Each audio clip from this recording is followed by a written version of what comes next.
I'd like to convene the Minneapolis Park and Recreation Board here on January 17th. Ask Secretary Ringel if you'd please call the roll. Commissioner Alper, Present. Commissioner Menz, Here. Commissioner Musich, Present. Commissioner Olson, absent Commissioner Rucker, absent Commissioner Schaefer, Here. Commissioner Thompson, Here. Vice President Abeni, Here. President Forney. Here. You have a quorum. Thank you. Just to note that Commissioner Rucker is away for this meeting. I will ask for a motion to approve the agenda. So moved. Second. All those in favor, please signify by saying aye. Aye. Opposed? That action carries. I'll take a motion to approve the minutes of January 3rd, 2024. So moved. Second. All those in favor, please signify by saying aye. Aye. Opposed? That action carries. Thank you. Okay, reports from appointees of outside boards, commissions, and committees, or committees, excuse me. Vice President Abeni. Thank you, President Forney. The BET, the Board of Estimate and Taxation, had its annual meeting on January 10th. At that meeting, officers are selected, and so the president of the board for this coming year will be Steve Brandt, President Steve Brandt. Vice President will be Samantha Priest-Stinson. And then it's always the mayor, always the council president, so it's Council President Elliott Payne on the body, and then also the budget chair committees, the other party, and that is Councilmember Chugtai. We adopted the calendar for the year, and there was a rules change so that the members of the BET are now referred to as commissioners, so you can refer to me in this context as Commissioner Abeni. That's it. Well put, thank you. Commissioner Menz. Yes, I attended the quarterly MWMO meeting, which is the Mississippi Watershed Management Organization, and new board members were coming on. A couple of people were leaving.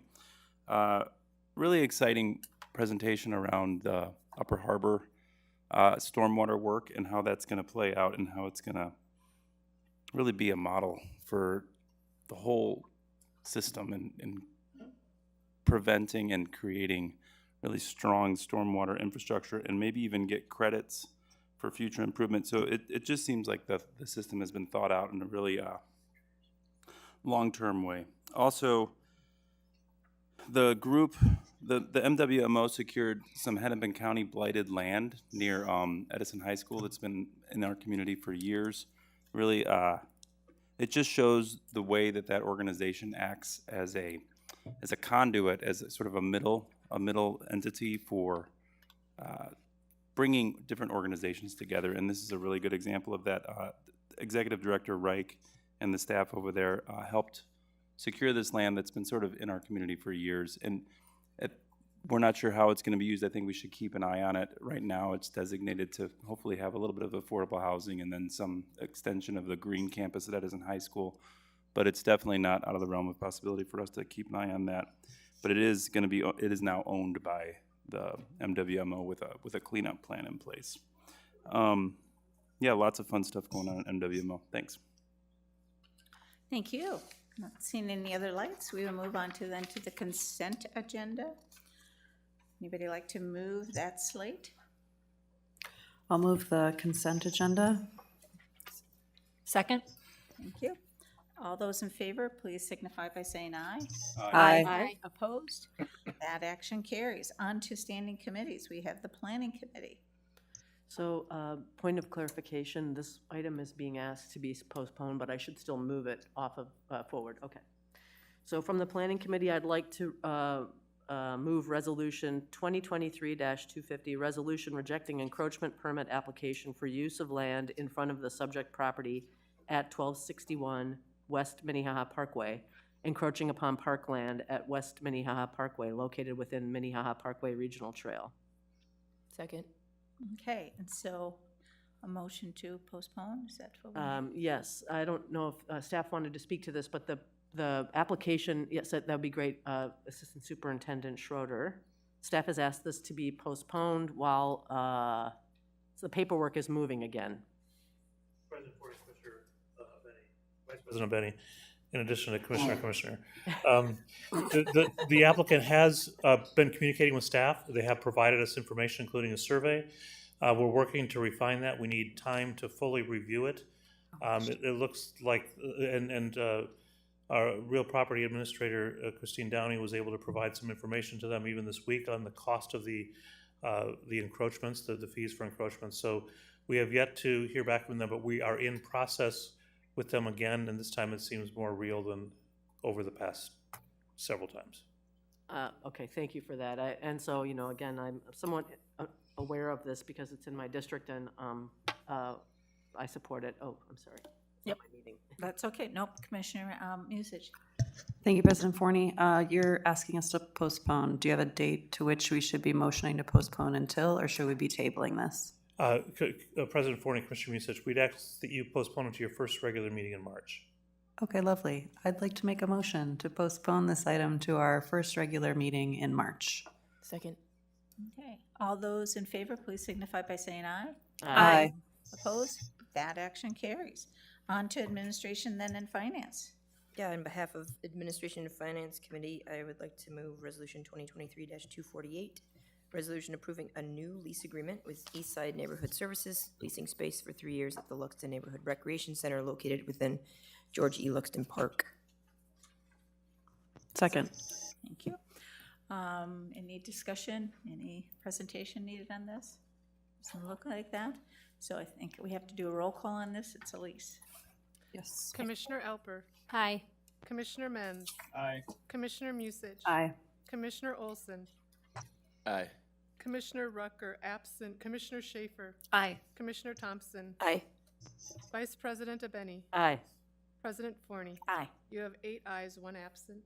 That action carries. On to our next resolution. Yes, again, on behalf of Admin Finance, I'll move Resolution 2023-249, resolution approving the memorandum of understanding between the Minneapolis Park and Recreation Board and the North Loop Neighborhood Association related to the development of North Loop Park, a part of the Minneapolis Neighborhood Park System, and amending the 2024 Capital Improvement Program to direct up to $600,000 to the North Loop Park from the neighborhood portion of the Dibble Hornstein Parkland Dedication Fund. Second? Any discussion? Discussion. Not seeing any lights. All those in favor, please signify by saying aye. Aye. Opposed? That action carries. On to the next resolution. Yes, I'd like to move Resolution 2023-253, resolution approving change order number 2 with Custom Builders, Inc., contract COM 0006906 for Painter Park Phase 1 improvements in the amount of $25,070.15 for a new contract of $1,375,902.48 and authorizing the transfer of $26,951.93 from unspent 2023 NPP 20 construction contingency funds allocated to the Thomas Lowry 7 Pools project. Second. Right. Any questions? Any discussion?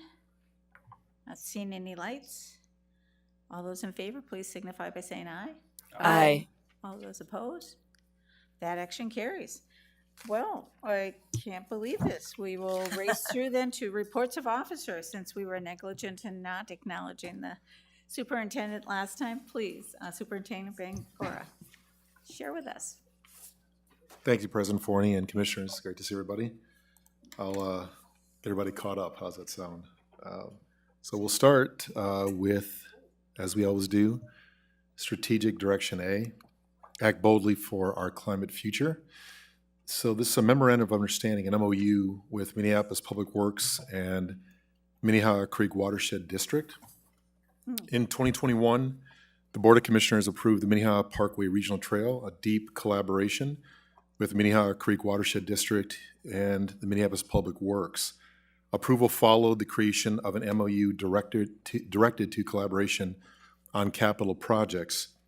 With the MOU now expired, the 3 agencies set to work on an updated agreement focusing more intently on governance and actual projects.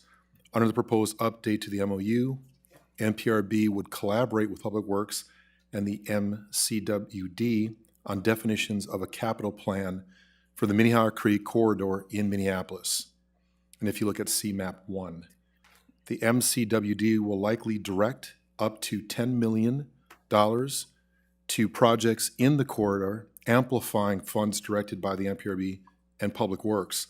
3 projects, all aligned with the MPRB's long-range plan for Minnehaha Parkway Regional Trail, will become a starting point for cooperative projects.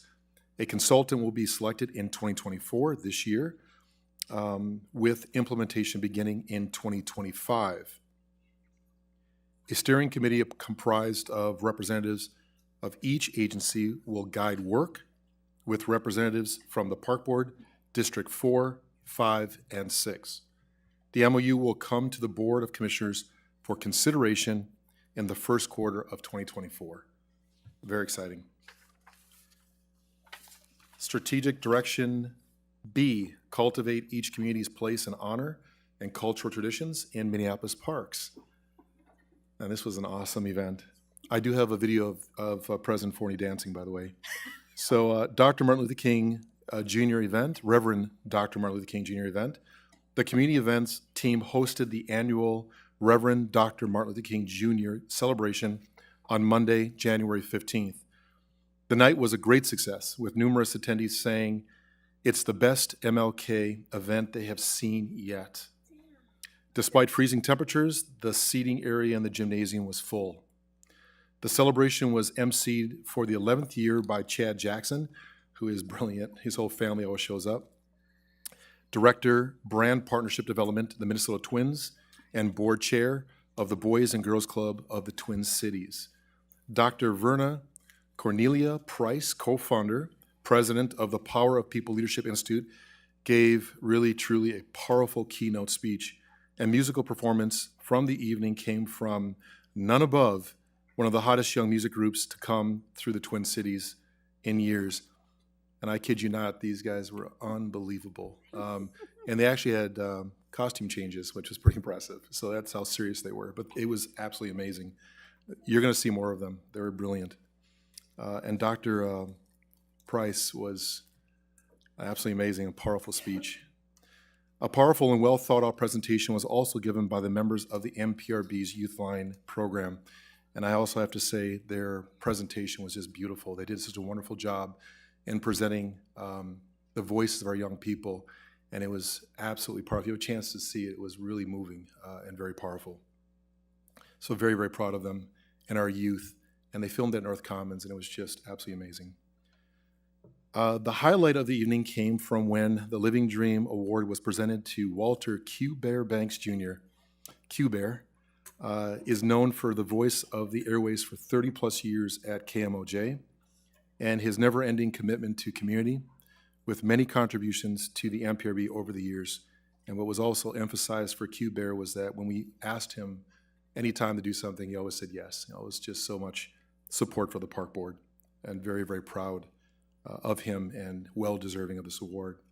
So thanks to the Community Events Department and the MLK Planning Committee for the planning and coordination of the event. It was truly wonderful.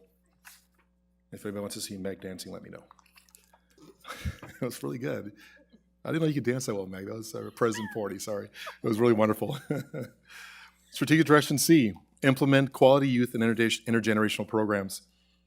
M3, making, meaning, and multiple facilitator trainings. On Wednesday, December 6th, recreation staff representing program leads, Rec Plus, Spark Studios, and the youth sports attended an M3. Again, making, meaning, and multiple facilitator training. M3 supports organizations in collecting data sets and to intentionally design and deliver programs, reflect on success and challenges, and adjust as needed. As facilitators, each staff person was trained on how to guide their teams through the M3 process, which will improve data collection, which I absolutely love, program design, and provide the ability to reflect on areas of improvement. This is so important. Beginning in January, the team of trained facilitators will collect data, program data, until the end of February, which will include evaluations, attendance data, and youth program quality assessment site observations. After collecting the data, the team will attend an M3 training on March 1st to review data collected, develop improvement plans, and discuss next steps. And I'm actually very appreciative of this because, again, we need to be reflective, we need to be accountable to our community. This is just another really great way that we can report to the board and to the city and to our constituents the work that we're doing, and we're holding ourselves accountable for their performance and for delivery of services. So well done by the recreation staff. Strategic Direction D, care for our park assets to meet evolving needs and practices. Our favorite subject, we are there. Operation Services Area Ice Rink updates. The Minneapolis Park and Recreation Board will have all of its outdoor ice rinks open by Saturday, January 20th, 2024. Exclamation mark. The first rink is opening today, Wednesday, January 17th, at Lindale Farmstead Park. I had nothing to do with that, but I will take the credit. There's going to be conspiracy theories on that one. 5 more sites will open tomorrow, and the remaining 16 sites will open Friday or Saturday. A total of 45 general skating rinks, hockey, and broomball rinks will be offered at 22 parks this year. All outdoor rinks are free of use, open to the public, offer a warming room, and lit until at least 9 o'clock p.m. Sites with broomball are lit until 10:15 p.m. at Logan, Longfellow, McRae, Shingle Creek, Van Cleve, and Wyndham Northeast. Our website has the ice rink page with full details about locations, openings, and closures. This page also has a link to check out interactive map with current rink status. So again, the great work by our environmental stewardship operations team on having a live mapping that can show our rink conditions, which is really exciting.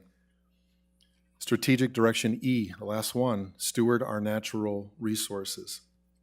And this is really a lake ice update. MPRB staff monitored ice coverage dates on the Minneapolis lakes since 1960s. This year's abnormally warm winter weather resulted in record late ice on dates for 10 of the Minneapolis lakes. All lakes were declared 100% ice covered on January 16th after the week in extremely cold weather. This year's ice on date for the chain of lakes was 34 days later than the average ice on date of 12/13. Due to the lack of early season ice development, many areas are unsafe ice exist throughout the city. So as always, we always say be very careful, understand that, ice lake is different, and make sure that you check with the park board and to make sure that these ice conditions are safe for people to be on. So with that, President Forney, Commissioners, that is a report of officers, and thank you for your time. Thank you. Any questions to the superintendent? Yes, Commissioner Schaefer. Yes, I would update on copper wire theft. President Forney, Commissioner Schaefer, we do have a report that's coming out. I just checked with Assistant Superintendent Barrick.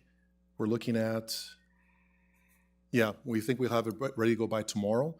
We tried to have it ready for today's board meeting, but we will send out information tomorrow on the update on our copper wires. So it's a very important subject. We understand how important the residents need to know, and so we will have a report out tomorrow. Thank you. Thank you. Any other questions, Superintendent? Not seeing any lights. We will go then to petitions and communications. Commissioner Elper, please. Thank you so much. I would just like to amplify the employee spotlight from the 2023 December employee newsletter. Phillips Aquatic Center is near and dear to my heart, and I would just like to amplify Mohammed's employee spotlight. He's a full-time lifeguard, and I've met him personally a number of times. He's compassionate. He has great attention to detail. He takes care in the facility. I've seen him resolve disputes, and I can tell that he cares deeply about aquatics. And so I just want to say a personal thank you for his service and dedication to MPRB. Great. Commissioner Olson. Pass. Commissioner Music. Pass. Commissioner Thompson. Pass. Okay. Commissioner Menz, Pass. Commissioner Schaefer.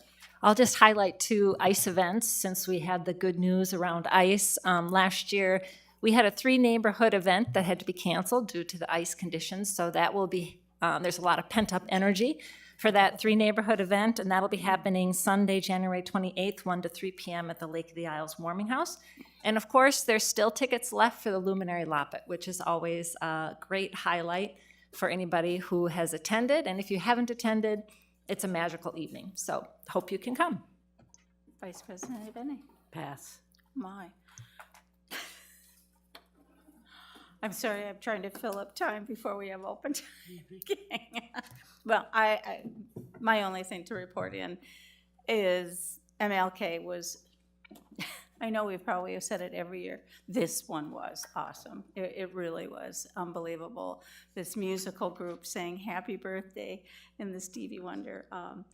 It was, everybody was on their feet. I wasn't the only one dancing. Anyway, it was really powerful. Dr. Verna Price, to me, I could say it equated to what I know of the Southern Baptist Church. It was that emotional. It was that powerful. I don't know if we've got a recording of it, but that was an amazing speech. Basically what she said, that I am the shoulders is what, and she just kept on spreading her arms out. And then she asked the group to say, we are the shoulders. And then she had us all lock arms. It was really powerful. Sorry.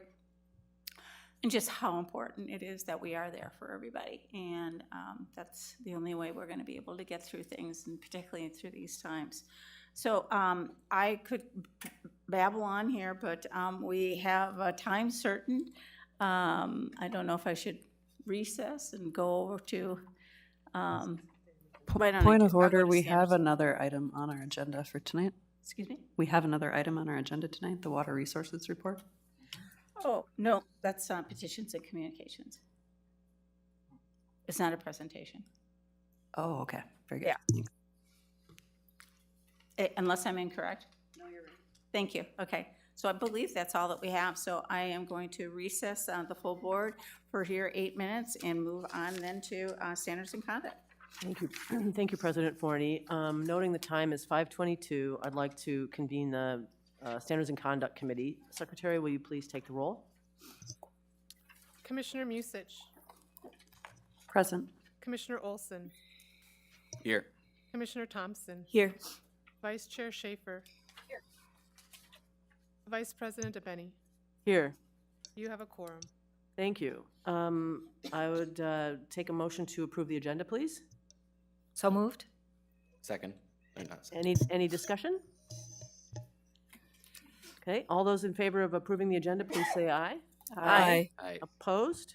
Okay, we have a proper agenda, or an approved agenda. I'll also note that I'll have to recess this if we're still going on at 5:30 because of the open time period, and we'll give the meeting back over to the president, but we have one set of minutes to approve. Would somebody move the minutes, please? I'll move the minutes of our Standards and Conduct Committee meeting of September 20th, 2023. Thank you. Any discussion? All those in favor of approving the minutes, please say aye. Aye. Opposed? The minutes are approved. So we have a couple of resolutions actually on the agenda today. The first one, would somebody please move the first resolution for discussion? So moved. Will someone read it? Oh, sorry. Yeah, Resolution 2024 little rusty. Resolution advising the Minneapolis City Charter Commission that the Minneapolis Park and Recreation Board opposes the creation of a new department under the city charter regarding ethical practices. Thank you. So with that, I would actually like to ask Council Rice to come up and talk a little bit about this item and what's going on right now with the Charter Commission. And I'm assuming everybody had time to read the materials that were provided, but I think Council Rice can provide some important background and context and recommendations. Thank you, Madam Chair, and members of the committee and members of the Park Board. It's kind of where to start. the city charter is the governing document of the governmental structure of the city of Minneapolis. And as you all know, we're celebrating our 140th anniversary. The park board part of the charter was really written in 1883 when the legislature created a board of commissioners to control, govern, and administer a park system in and adjacent to the city of Minneapolis. And that charter, if you will, from the legislature that passed in 1883 has been carried out by you, but all your predecessor boards in the city, and it's survived a number of changes over time. Back then, it was not that unusual that legislators would kind of pass laws and set up certain, governmental functions. One of them was this park board. In 1921, the charter of the city of Minneapolis came together that brought a whole bunch of disparate laws and other actions that had been taken to govern the city of Minneapolis into the 1921 charter, which is about 200 pages long and had a lot of details on a number of things. And then starting in about 2003 or so, the city started to look at reducing that charter into something more user-friendly. It was called the Plain Language Charter Amendment. The effort of that Plain Language Charter Amendment was really to preserve all of the laws and charter provisions that had existed for, by then, over 100 years into a more readable document. They took that about 185 pages down to about 40, which is the charter that we've worked on. As your legal counsel, I spent a lot of time on that. One of the commissioners you've heard a lot about is Commissioner Young. She was the most senior member of the park board at that time. I worked very closely with her, literally going over page after page after page. That effort started about 2003. It was finalized around 2016, 2017. Commissioner Forney was on the board by then, so was Commissioner Musich. And it was really kind of going through all of those documents with a fine-tooth comb to come up with what had existed in the charter and who had what authority. And the authority over the park board has always been quite clear in the charter that this board has the authority to control, govern, and administer the park system. And along with that meant owning land, having a tax levy, being able to appoint your own superintendent, being able to appoint your own attorney, being able to pass ordinances, a number of things that define what a governmental entity is. So all of that happened, that got sorted out, there wasn't any controversy, and then a big event happened in the 2021 election just 2 years ago, and that's the Charter Commission recommended a strong mayor form of government that substantially changed some foundational aspects of the relationship between the city council and the mayor. At that time, I was, but also the board and, the commissioners was very involved to make sure that charter amendment did not have any repercussions or negative impact on this board's ability to control, govern the system the way it was in terms of all of those same things, your tax levy, your ability to appoint a superintendent, your ability to appoint a secretary, your ability to make all the other decisions that you've had as a government entity. So that leads us up to today. On October 31st of last year, a fairly lengthy document, which you have a copy of, was presented to the City Council and the Charter Commission about reforms that are being recommended primarily through the City Attorney's Office and some with the City Clerk's Office about how to then further implement the strong mayor system in the Charter through a number of these changes. And it's extensive, I have to tell you that. It touches almost every article of the Charter. It has some rather big implications. One thing that stood out, and I see I've got 1 second, so I'll bring it to a point, was this idea that there would be this newly created ethics department in the Charter, not just a department that the city could create, but actually by the voters to then oversee all agencies in the city, and it would bring the park board under that department. That's totally new. It's not what any of the other charter or laws have ever governed. I can go back 20 years when the ethics ordinance of the city was done, the park board passed a parallel ethics thing. And so I view this as an issue that this board needs to consider, because I think it has some implications about who runs the park system. Looks like that my time's up, so. But thank you so much, Council Rice. I'm sure we'll be calling you back up after we reconvene this meeting, but for the moment, I will adjourn the Standards and Recess. recess the Standards and Conduct Committee. Thank you. I will reconvene then the full board and start up by reading our open time rules. Thanks to all of you who want to share your thoughts and ideas with us during open time. Before we start, I want to provide an abbreviated version of the open time board rules. All individuals wishing to speak may call in before noon the day of the meeting to be placed on the agenda, or can sign up on the board meeting prior to the start of open time. I will be calling on people on the sign-up list only. Open time for public input shall not exceed a total of 15 minutes, with the time allotment to be allocated by me, the president. Please watch the timer up here to be considerate of others to speak and to stay within your allotted time. During open time, public testimony will be given without debate, and only clarifying questions from the board will be allowed. 2 types of items not appropriate for open time in order to protect the privacy of all individuals are pending litigation and personnel issues. So please refrain from commenting on specific personnel issues. We will not tolerate discriminatory and/or harassing words directed at anyone. So please ensure that all comments you make tonight comply with the policy.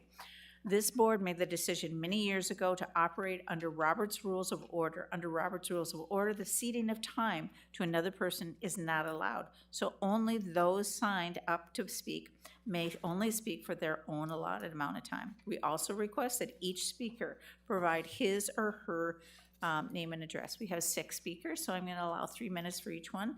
The first person is Mary Bouchou, and then after that is Jana Metke. Mary, if you are here, please come forward.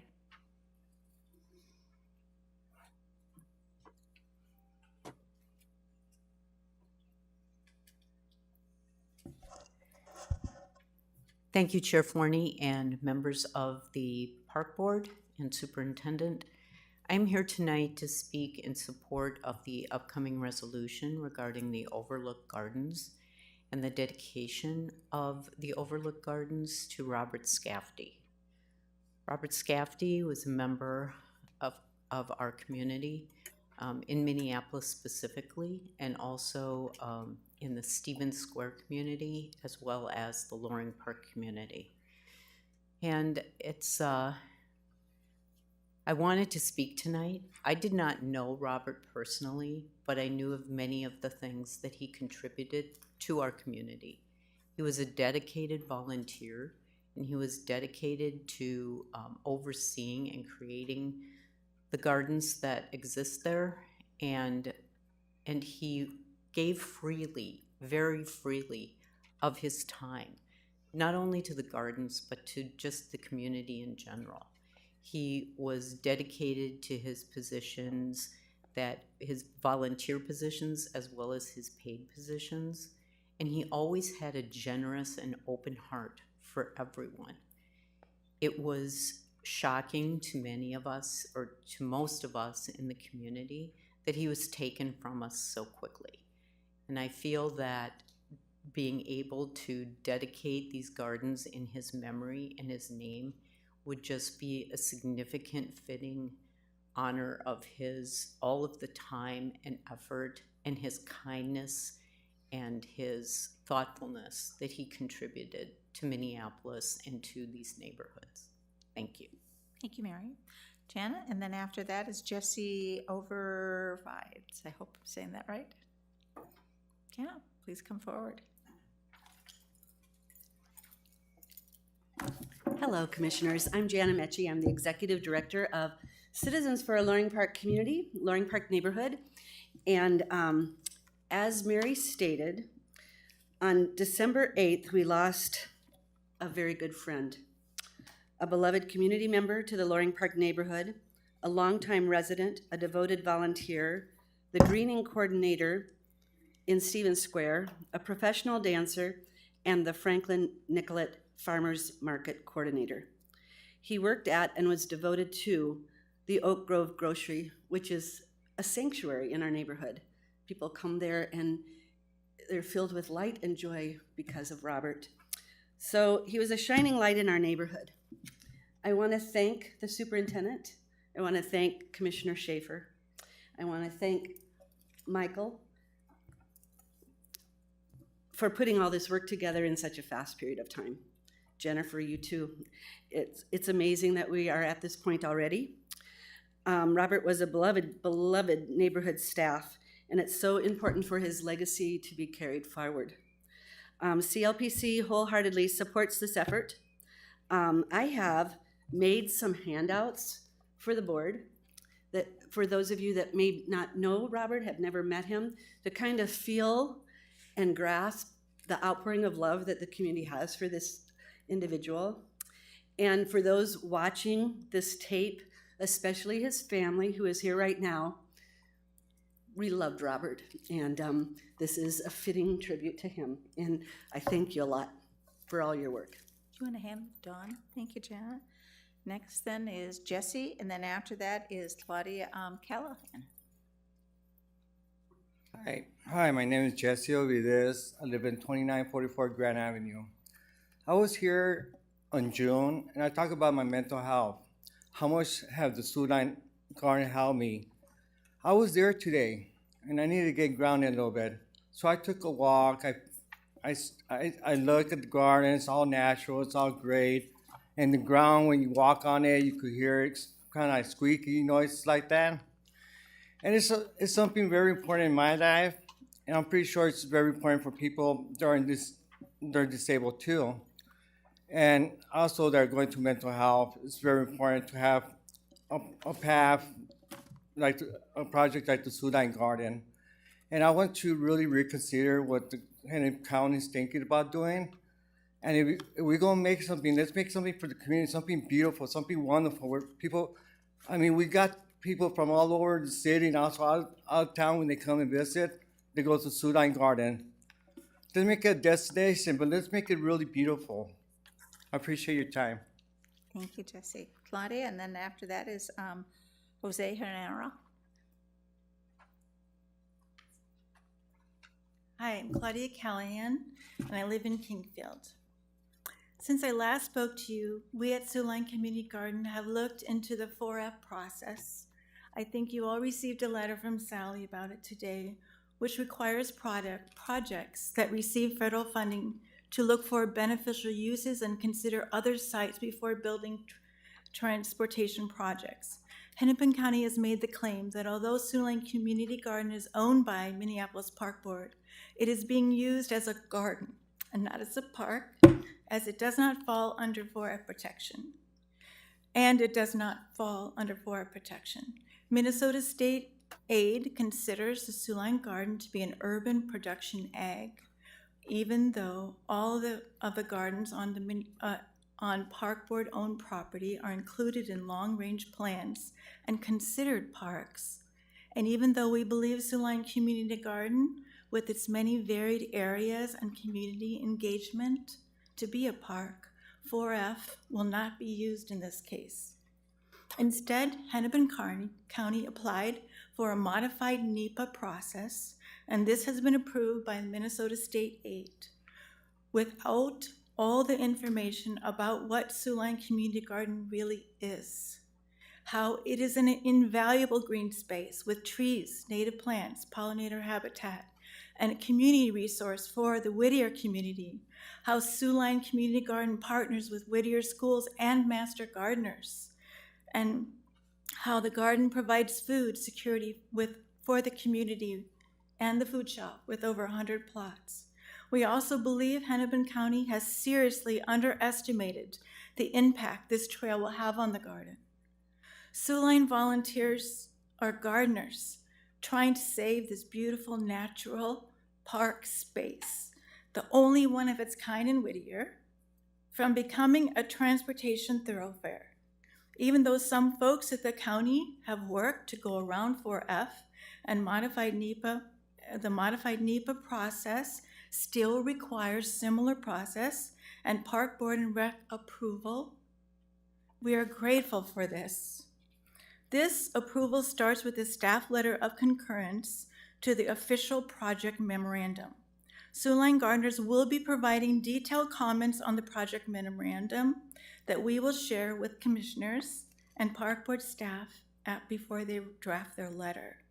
I also wanted to ask you all to look out in your emails because you'll be receiving a video from Justin Horch created by him detailing the design for the trail on the south side of the Greenway. It is an incredible design, meets everything, and it's a win-win for the community, Hennepin County, Soo Line Community Garden, and the park board. Thank you so much for listening and for protecting our parks. Thank you, Claudia. Jose, and then after that is Maureen Wells.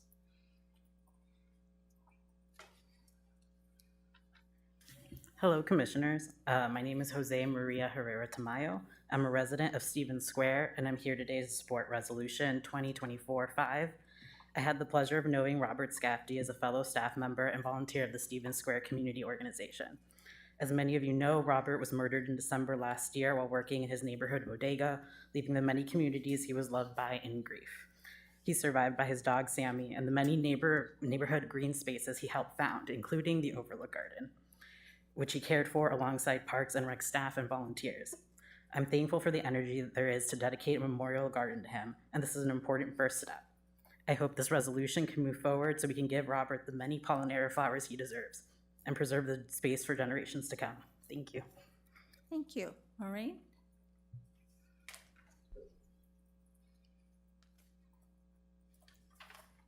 I have handouts.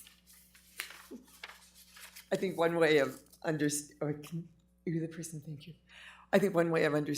the Overlook Gardens is to look at the photos of them, and my camera's full of them, so I printed out a few of them today. So I've lived in Stevens Square for 50 years. I live right by the Overlook Gardens. They're one of 3 green spaces we have: the park, Stevens Square Park, the Overlook Gardens, and then the LaSalle Gardens, which are a community garden owned by the city.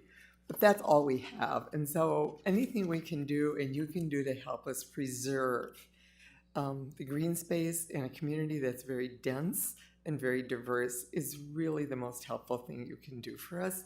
And we really appreciate you working with us to not only be able to keep the garden a garden for as long as possible, but rename the garden as a memorial to Robert. So thank you very much.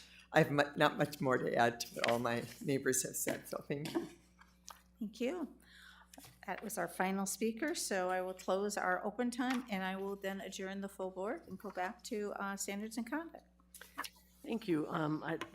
Noting it is 5:42, I'd like to reconvene the Standards and Conduct Committee.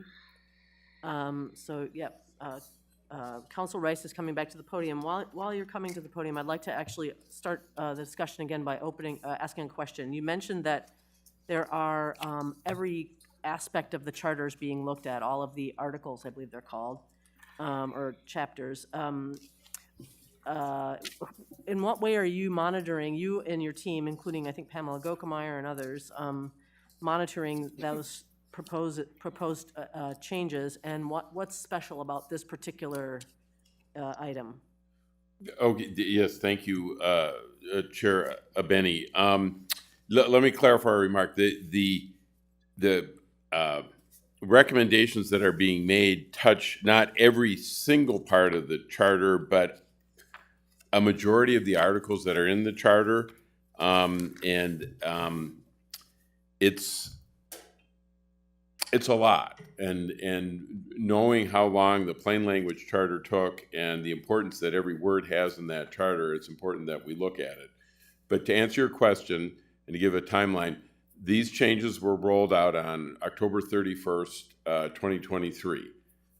There was another meeting on December 15th, a Friday evening meeting, and the Charter Commission has been moving along with changes, some that are just simply stylistic, that it's the language subcommittee of the Charter Commission.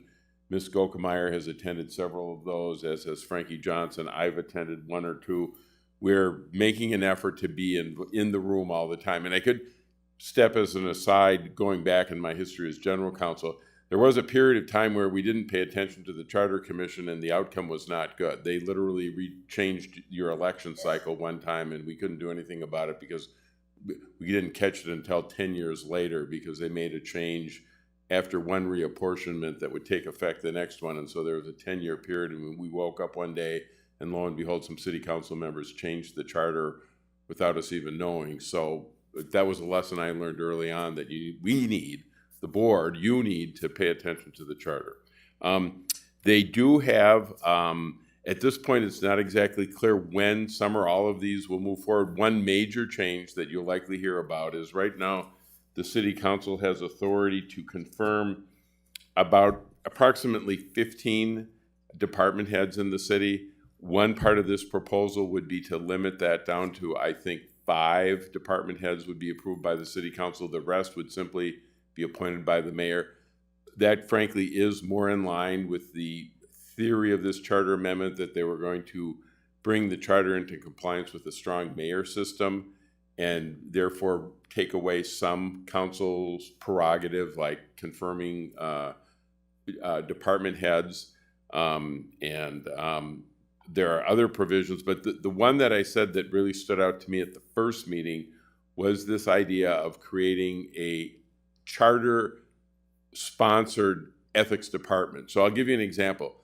Article 6 of the charter creates the park board. Article 5 creates the board of estimate.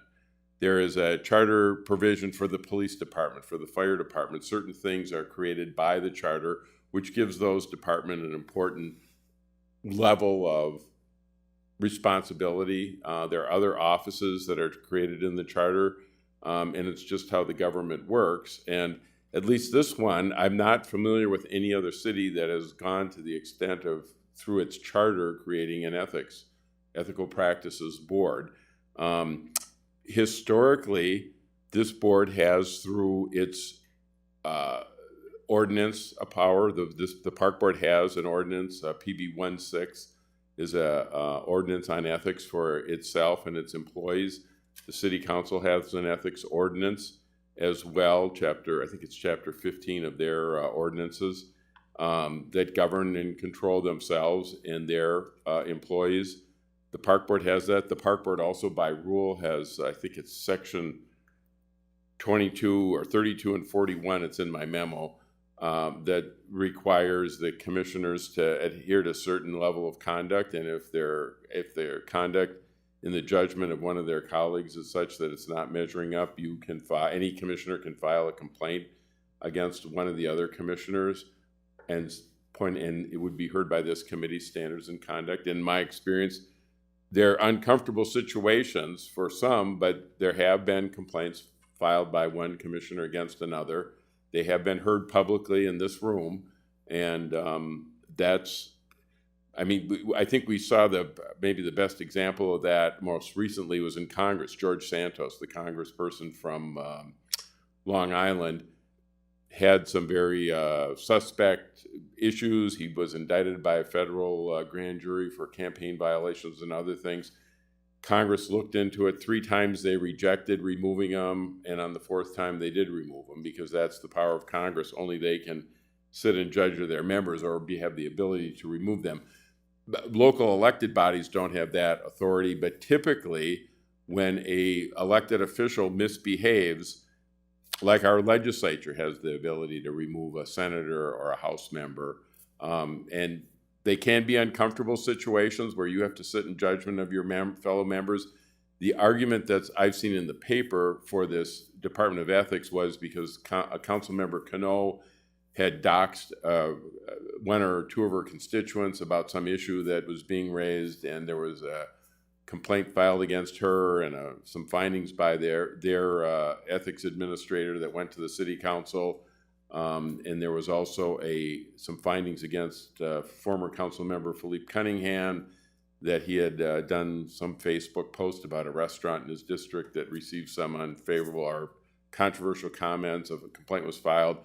By the time that got to the city council, he had maybe a month or 2 left in his term, and the council didn't take action, or the action taken by the council in both cases, some people felt was not adequate. that's an interesting thing. But when when Mayor Ryback 20 years ago came in office, he had a substantial rewrite of the ethics ordinances. They did create the current Ethical Practices Board, which I believe has 3 members appointed by deans of law schools and the district court judge, and they do handle complaints against city employees, against boards and commissions, but not the park board, against city council members. And I mean, it seems to me that system has worked pretty well. 20 years ago, 1 city council member was in federal prison and 2 were on their way to federal prison. 20 years later, if you had 2 council members who did something dumb on social media, I don't think it's quite the same level of controversy, or at least in my mind it isn't. And I mean, just a quick background, on our board, when allegations have been made about someone, either an employee or even a commissioner doing something wrong, it's looked at. It's looked at by our HR department. Some of those cases come to me. If people can make allegations all the time, and a lot of allegations aren't true, our department has looked at it. We have an ethics ordinance, and ultimately, if there's an issue that any one of you commissioners feel that one of your colleagues is not living up to ethical standards, you make a complaint to this committee and it gets investigated. Yeah, thank you. Thank you. I'd like to open up the discussion a little bit. Do people have questions or comments, concerns? I'll just say that, I guess I'd like to say that looking at the provided information, one thing that does actually concern me is that it would basically put that function of the park board underneath the city. And what I saw last year, with some of the work with on the initiatives and in my role on the BET, city, I think, often can be very difficult. And I think to relinquish some control of the park board's own powers, for sure, but also this would bring in the park board staff as well. And so to do something that would impact the way that the executive team and the HR department does their work here, I think would be a real concern. So I see Commissioner Olson. Yeah, Councilor Rice, would there be any chance that there could be like a carve out for the park board or something like that? I mean, because generally, I do think that independent, ethics committees oversight is generally good in government. It's generally a good way to, have shine a light on these things and have some objectivity. But I kind of do see also how things have worked decent here and how we are wary of maintaining our independence. So I wouldn't necessarily want to wholesale say that I don't think this is a good idea, but. Madam Chair, Commissioner Olson, that's a very good question and a very good perspective. And it's this is in your packet. This is the proposed language of the charter amendment. And I think you're familiar, Commissioner Olson works at the legislature. Our charter is like the Constitution. I mean, to change it, there's only 3 ways to change it. One is by a unanimous vote of the City Council, 13-0, where they say, okay, this is fine. And in fact, that's the one that happened many years ago when they changed your election cycle after redistricting. We didn't find out about it until later. That's after the Charter Commission approves it, or the Charter Commission approves a ballot initiative, which the voters vote on, and it would take a majority of the people vote, or 51% of the people voting on it. Or the third one, you start a petition and you get about 25,000 signatures and the voters vote on it. But the key thing is, once it's in the charter, it's very hard to change it once it's there. And what's being proposed for the charter is this. This is the Ethical Practices Board under Chapter 10(3). Functions and power. The Commission is responsible for promoting ethical conduct, administering and enforcing the city's governmental ethics ordinance. And I make an emphasis on that. This would be the city's governmental ordinance passed by the City Council, not the Park Board. For the purposes of enforcing the city's governmental ethics ordinances and notwithstanding anything in this charter to the contrary, the authority and jurisdiction of the Commission shall extend to the mayor, the City Council, the Minneapolis Park and Recreation Board Commissioners, and the members of the Board of Estimate and Taxation. 2, employees of the city and its boards and agencies. So it's not just commissioners, it would be all of your employees. And 3, members of the city's boards and commissions. Arguably, it's possible that could include anybody you appoint to any of your advisory committees. And who must cooperate with any audit or inquiry and furnish any information that the commission requests. The commissioner also enjoys all the powers for which any general law, special law, or ordinance provides, including any powers necessary and proper for exercising its powers or performing its lawful functions. And I think what's important about that is that those are their powers, but their membership is actually appointed by, it's appointed by, nobody in government appoints them. It would be appointed by the Chief Judge of Hennepin County, the Dean of the University of Minnesota Law School, the Dean of St. Thomas. And those 3 individuals, who aren't elected by anyone, will pick 5 people to serve on the commission. And I understand the issue on ethics stuff, but there's also in my opinion, where's the balance on that? Where by a charter you say that 3 people who may or may not live in the city or work in the city or have any connection with the city are going to just appoint these people, who then those 5 appointees are going to be accountable to people who are designated by a charter. We could remonstrate with the Charter Commission and say, okay, when it comes to the park board employees, it'll be the park board ordinance on ethics that applies. There are some differences in the ordinances. And by the way, I didn't add this. Obviously, our ordinance says that all of the state conflict of interest laws apply, any of the state laws regarding ethical practices.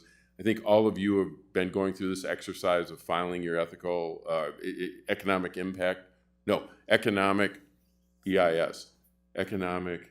Statement of economic interest. Statement of economic interest, or economic interest statement, depending on how you do it. So those are all required by state law. They're filed, they're reported. So I'm sorry if I don't know if I answered your question, Commissioner Olson, but yeah. Well, I guess to follow up, I probably misstated you. This is probably in the materials, but so where in the process is this exactly? The Charter Commission? There's a hearing starting tomorrow by the amendment, and just to take this, the Charter Commission is a citizen group. They have broken down their jurisdictions into a number of areas. One group has looked at the general kind of conformity changes. I would almost say it's shells and mays and musts and those and gender. They're working on that part of it to kind of clean up the plain language charter there.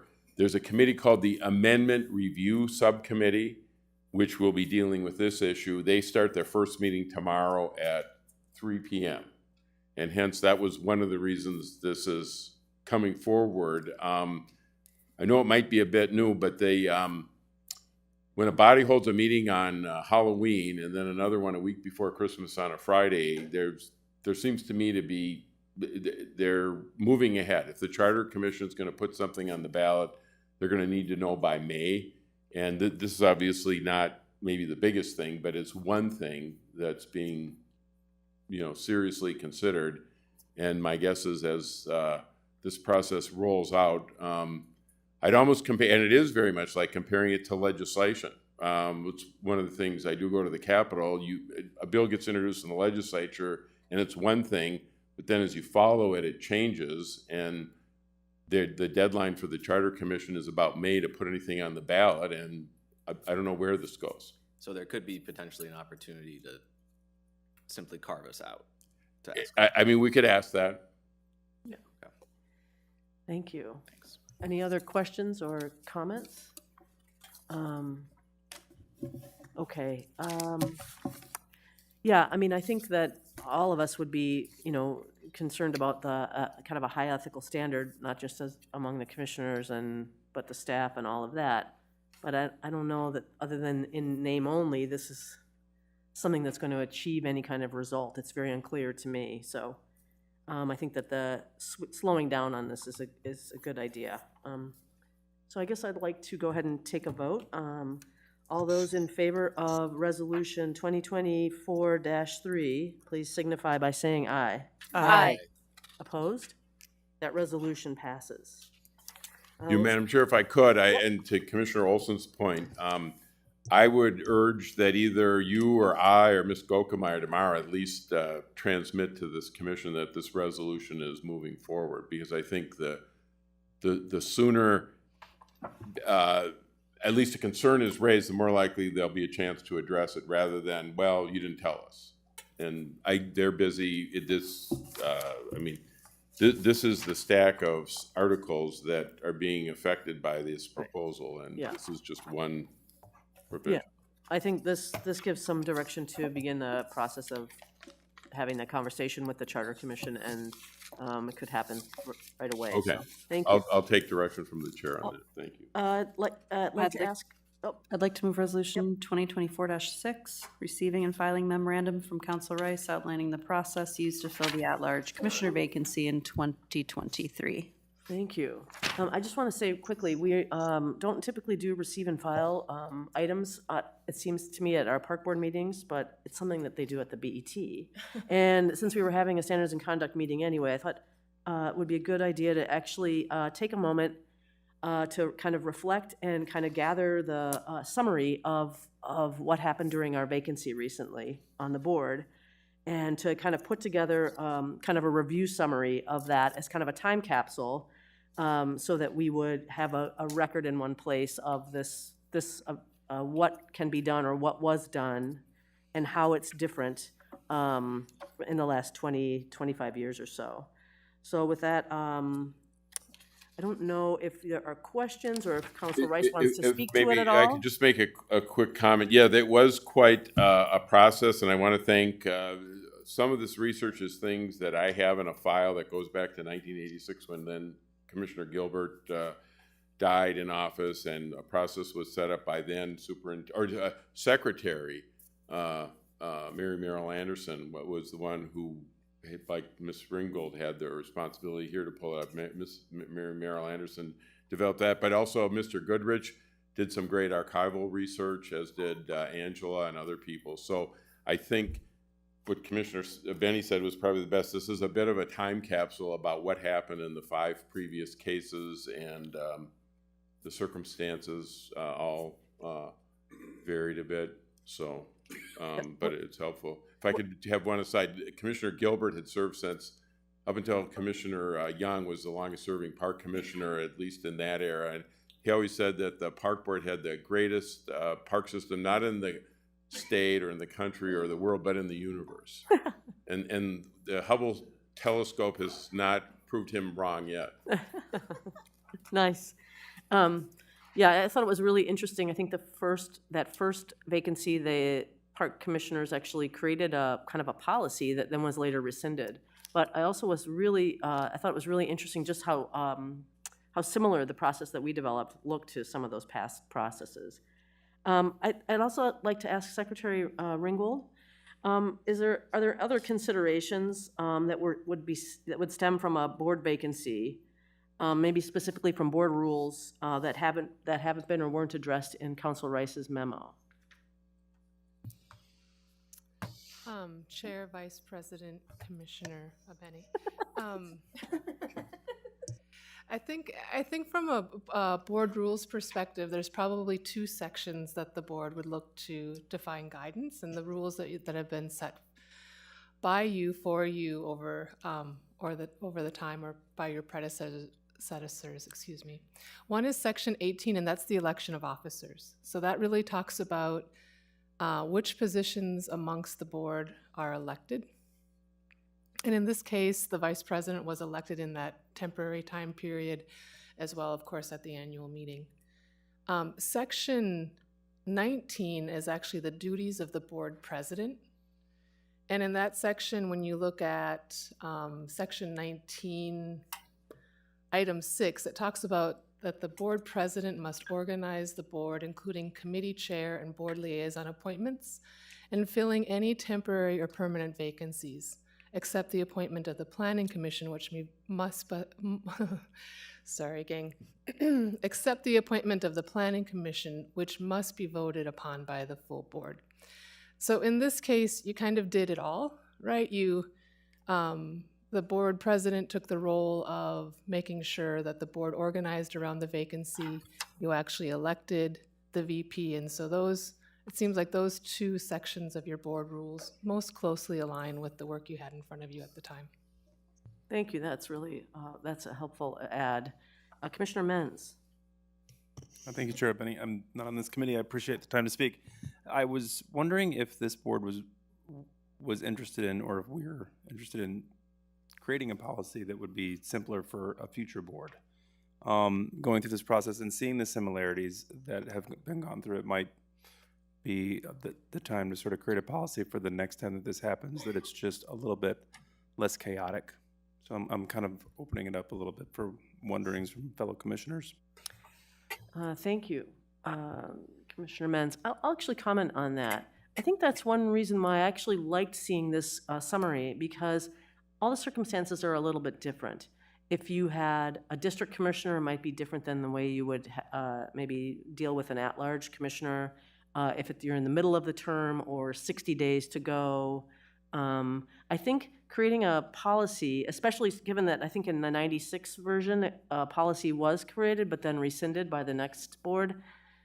But this way, at least there's kind of a collected summary available for a quick review, hopefully, if this should happen, when it eventually happens in the future. That's my thought. Okay, so this is, any other questions or comments? So this is then a resolution then to receive and file this memorandum, et cetera. So I'd like to go ahead and vote. All those in favor, please signify by saying aye. Aye. Opposed? That carries. And with that, I will adjourn the Standards and Conduct Committee. And now I'll open up the Planning Committee. Noting that the time is 6:06, I'd like to open the Planning Committee. Secretary, will you please take the roll? Commissioner Alper. Present. Commissioner Olson. Here. Commissioner Rucker. Absent. Vice Chair Thompson. Here. Vice President Benny. Here. You have a quorum. Thank you. Will someone move the agenda for approval? Move the agenda. Any discussion? All those in favor of approving the agenda, please say aye. Aye. Opposed? The agenda is approved. We have one set of minutes. Would somebody move those minutes for approval? I'll move the minutes of January 3rd, 2024. Is there any discussion? Okay, all those in favor of approving the minutes, please signify by saying aye. Aye. Opposed? Okay, the minutes are approved. We have, I'm sorry, just let me get my bearings here for a minute. Yep. So we have one resolution. Would somebody please move that? I will move Resolution 2024-5. Resolution directing staff of the Minneapolis Park and Recreation Board to pursue methods of establishing site control through the State of Minnesota Department of Transportation, allowing for the continued operation and maintenance of Overlook Gardens, which is situated within the right-of-way of Interstate 94 of the State of Minnesota, and allowing a naming process honoring Robert Scafty to be initiated once site control is established. Great. And in this case, I see a light is on. I would like to request a presentation. A presentation? Great. Here comes Assistant Superintendent Schroeder, just in time.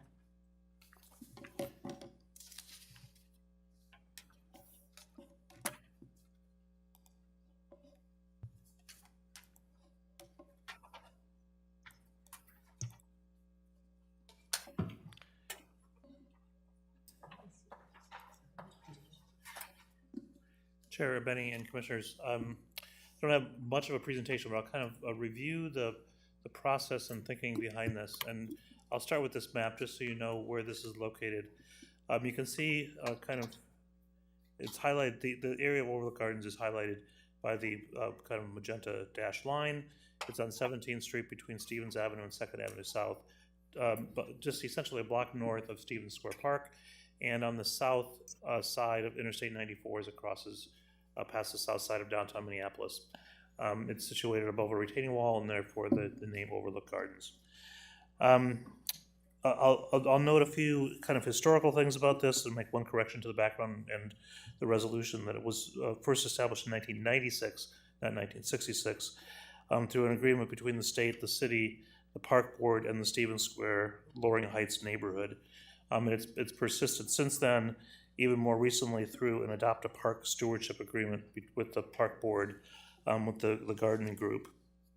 It included an evolution of the garden to be more of a native habitat just a few years ago, and that was facilitated by park board staff.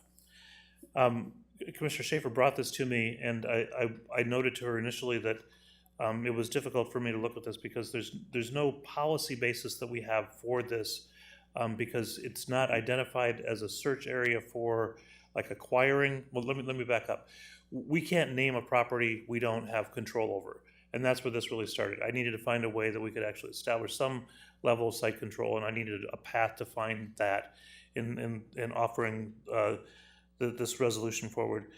We don't have a policy basis in a master plan for this, and we also don't have any immediately adjacent parkland, and which either one would have made it easy for us to step forward and say that this is a place where we would want to establish site control with the underlying landowner, which is MnDOT.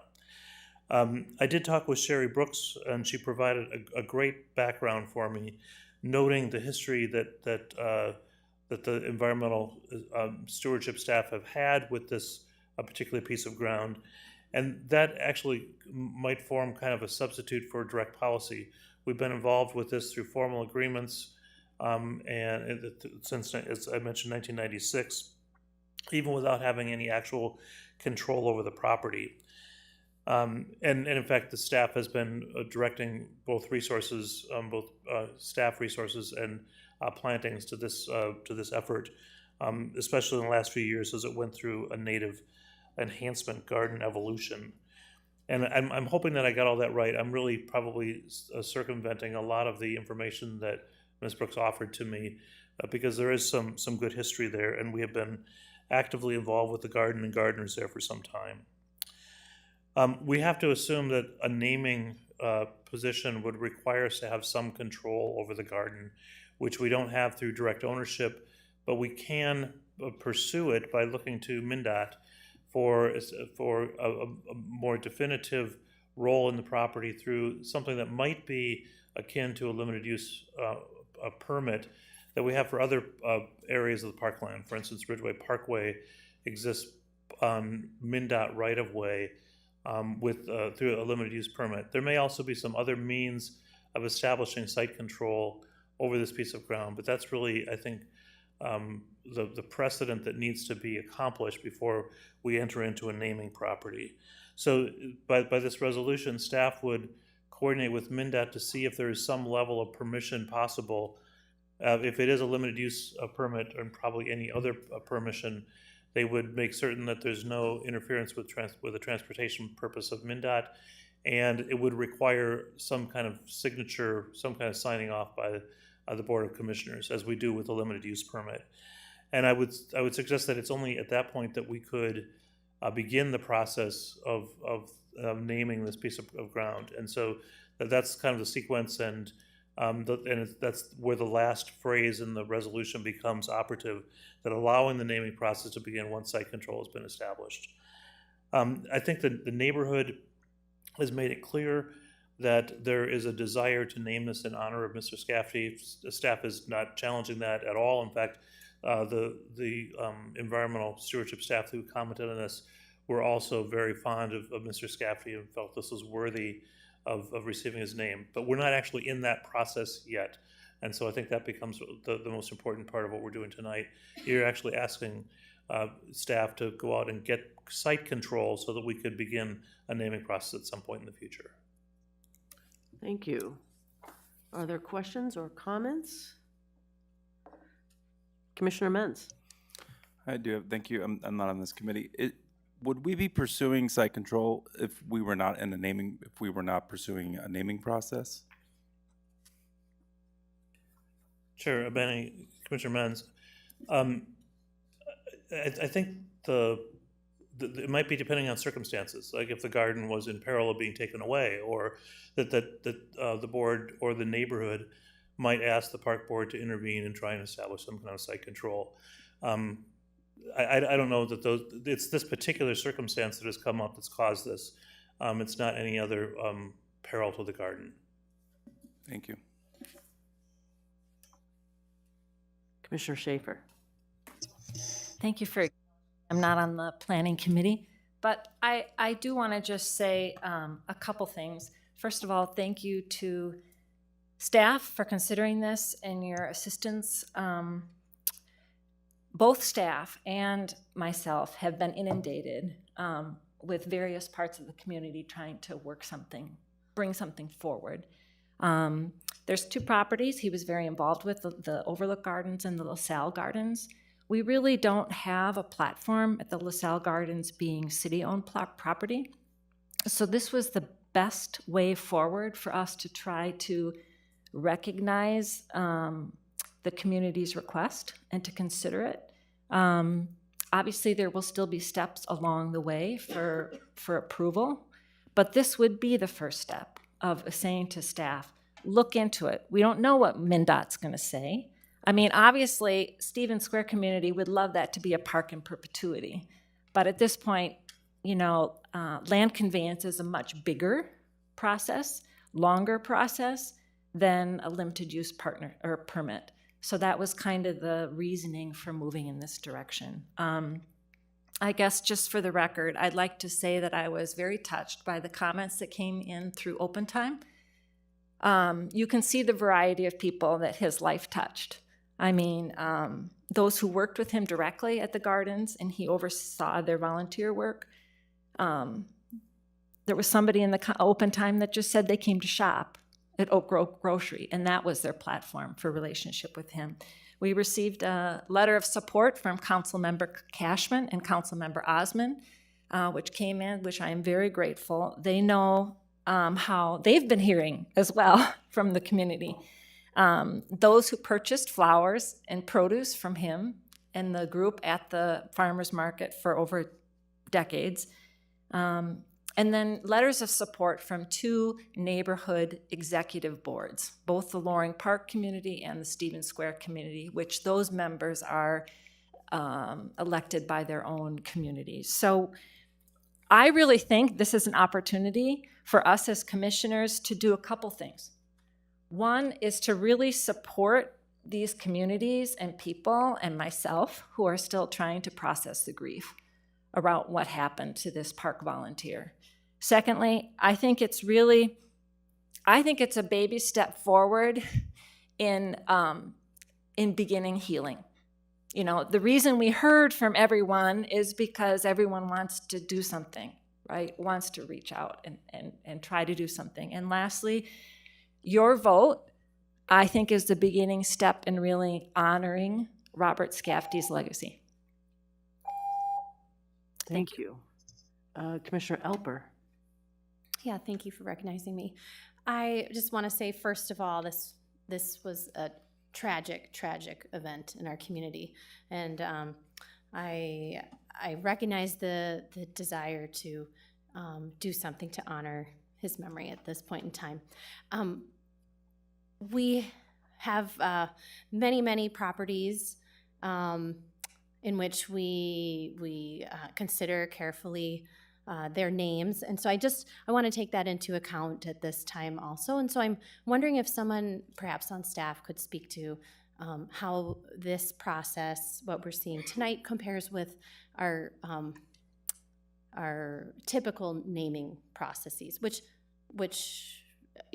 things get nominated, and we've seen nominations come through from 2017, and now it's 2024. So I just want to, honor that the names that we have in process, the nominations that we've had thus far, and recognize that this is quite fast. Not that we shouldn't act quickly, but I just would like a little more information. Thank you. Secretary Ringel? Vice President Abene and Commissioner Elper, I think Most recently, we've been seeing nominations for park naming coming forward really in two ways. One of them is kind of the traditional, somebody will put in a nomination and then it'll begin kind of the 2-year process and we'll work through it. Another way most recently is actually nominations coming from the board to put forward names for specific parks. And those are usually the result of some type of a community process, whether that happens through a park planning process or a dedicated conversation in the community to identify a name for a park that either hasn't previously been officially named or the current name has been identified as something that commissioners and others want to change. So we've really seen that come forward in 2 ways most recently. In both of those cases, we then launch the naming process. Many of you would have seen lots of naming nominations come from me last night that have come in over the last couple of months. And we have typically a 2-year process. So once we would have site control here, that 2-year process would begin on this naming nomination. And then you would have, within the first 6 months, 1 public hearing. And 2 months before the final vote, you would have another public hearing. So especially when you have names after individuals, the board policy is to wait for 2 years before the name becomes official. Does that help? Thank you. So thank you for that. And in this case too, this resolution is not there yet. It's just about asking staff to take a next step with site controls. And I actually really appreciate that, Commissioner Schaefer, because this is definitely pop-up work, because who in there could have anticipated? And so it shows that the organization can respond in a way and not be so fixed and rigid on its plan, but we still respect the plan. So there'll be some things that I think rise to the occasion of needing to be brought into the queue. I'll just name another one of those things that came up recently, and that was the Loon Trolley property that was added from the arson fire of the house. It was actually, though, already in a master plan, but the organization wasn't planning to make that purchase, but was able to make that purchase due to a kind of extreme event. So this is, to me, a really great way to do this, the next step to bring some work into the queue and bring it forward and really respond to the community. So thank you, Commissioner Schaefer. I think President Forney put her light on. Yes. Thank you, Vice President, Commissioner Chair, Benny. I'm not on this committee, and I appreciate the opportunity to speak to understanding the resolution. From what I'm hearing is really, the action really is about just site control. It could mean naming, but I think that's really the major thrust of this, is to see if site control would be possible, beneficial, all those types of things. And looking at and driving by and everything, I noticed that there is actually quite a bit of land that's adjacent to the freeway there. And I'm just wondering if that's something that we are also considering. And I think as Assistant Superintendent Schroeder said, it's not in any plans as yet. And so the implications of that, I think, is really the things that we need to also realize,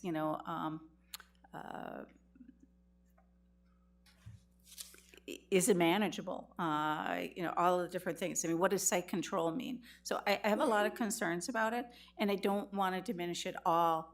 This is the opportunity to acknowledge a huge loss, I think, is important. But to me, what I'm hearing is really we're talking about site control and whether or not that is, how do we want to proceed, and do we want to proceed with that? I just want to acknowledge to the community that there are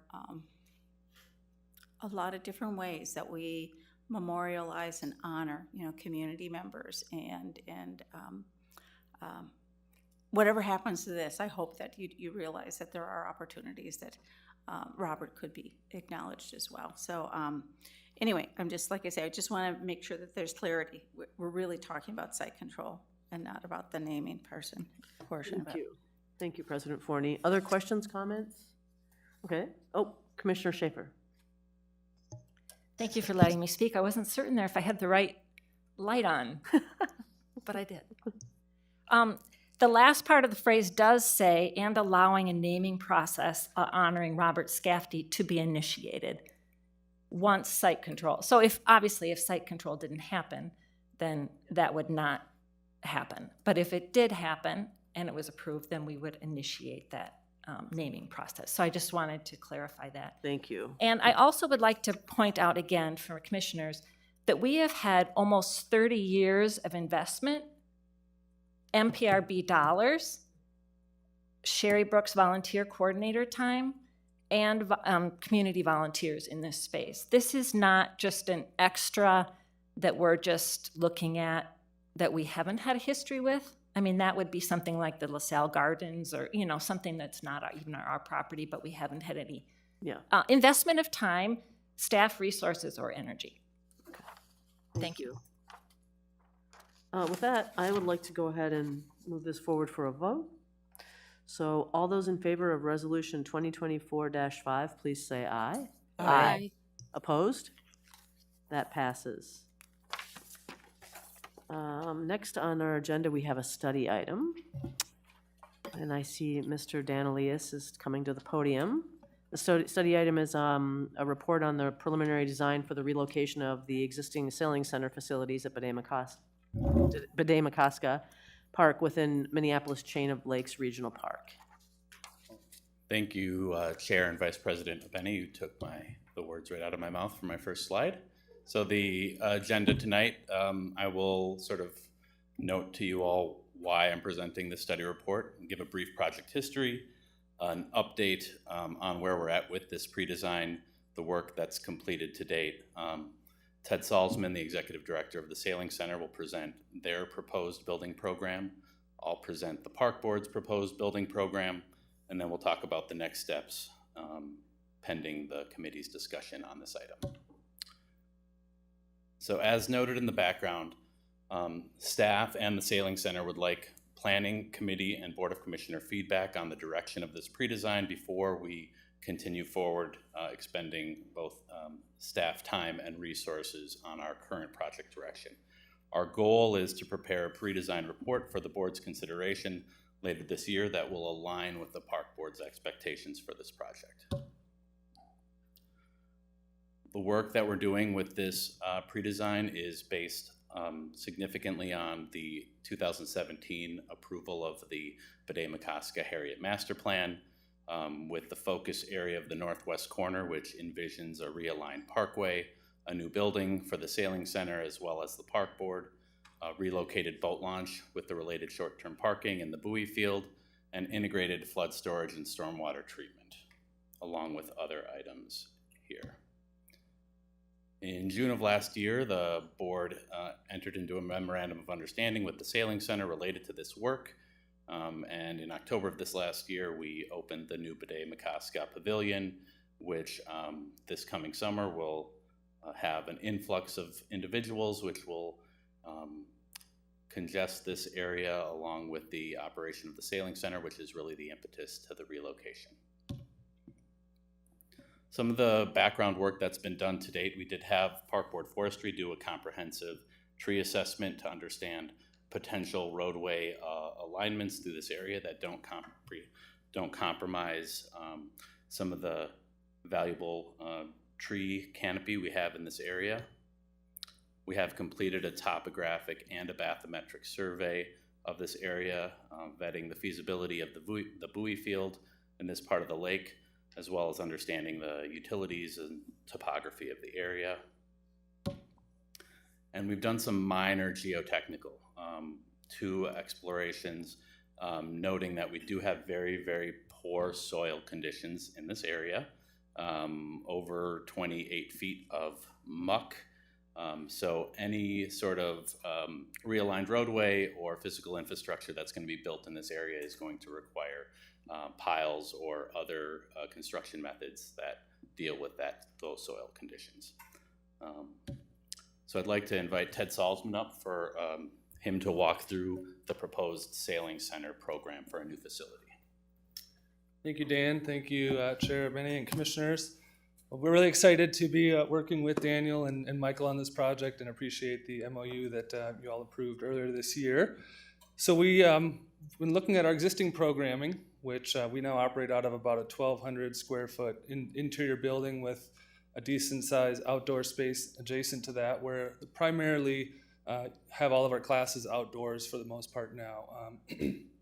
And looking at a new facility, we are somewhat using the Wayzata sailing building that was built in the last few years as a model for square footages.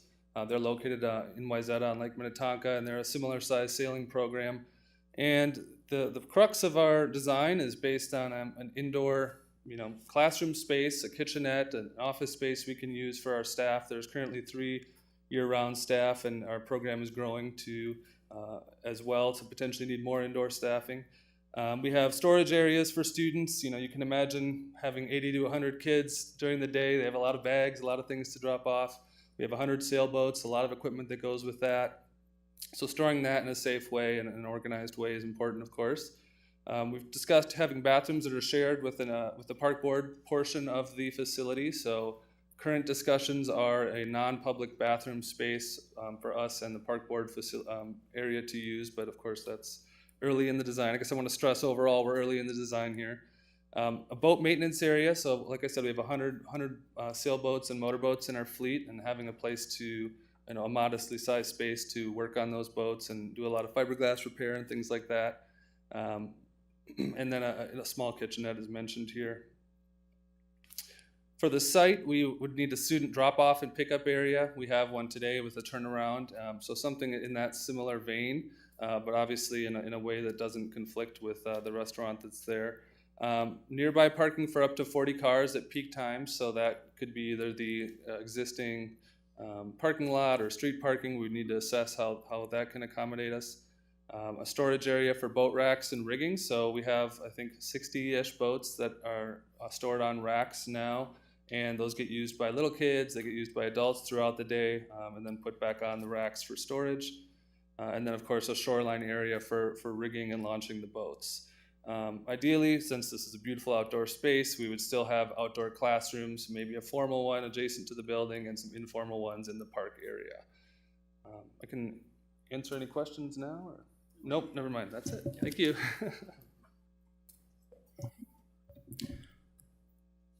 So then we start looking at the park board's portion of this facility. And so we've convened an internal project advisory committee and had some detailed conversations around what we may propose in this location. Going back to the master plan, it identifies many potential uses, including public restrooms, a visitor center, concessions, meeting rooms, and gathering spaces. What is being proposed before you tonight is that we would build a multifunctional classroom attached to the facility that the sailing center would be building that would act as a youth development crew hub, approximately 500 square feet. We would be moving the aquatic invasive species staff space that exists currently at the northeast corner of the lake and integrate that into this new facility, and then obviously a small maintenance closet to maintain those spaces. I want to note here, so we're not proposing public restrooms at this location. We'd be utilizing the restrooms built in the sailing center for shared use, but they wouldn't be public restrooms for general users. And so the rationale here for this program that's based on this conversation, internal conversation, specifically relating to the public restrooms, we just built fairly expensive year-round public restrooms just 0.8 of a mile from this location. So staff didn't feel that this would be an ideal location for the sort of second public restroom to be built in the chain of lakes so close to the existing one on the northeast corner. There's a desire to limit the building size between the relocated recreational trails and the lake.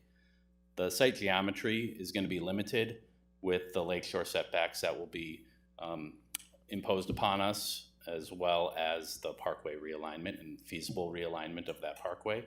And then the soil conditions at this location are going to be increasing the costs of construction for all of the assets that are going to be built at this location. And we don't really have a currently identified design or construction funding identified.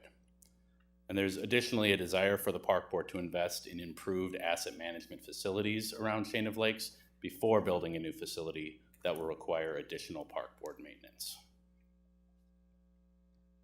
And so pending the conversation tonight, assuming we get some feedback from the committee and the full board, we would be completing sort of a site design, a site plan that would be looking at the location and scale of those facilities, the parkway realignment, the boat launch location, buoy field, the parking considerations, and the stormwater management for the site as well. You'll note here on the schedule that we would anticipate coming back to the board for pre-design approval Q3 of this year, and then we're off to just identifying funding between both organizations in perpetuity until we raise the funds necessary to build this aspirational project. I'll hand it over to you. Thank you, Mr. Lees. Questions, discussion, comments? Could you just go back and leave it on, Commissioner Olson. on the map, the plan? Thanks. Do you want to go back to the master plan image, Commissioner? Yes, please.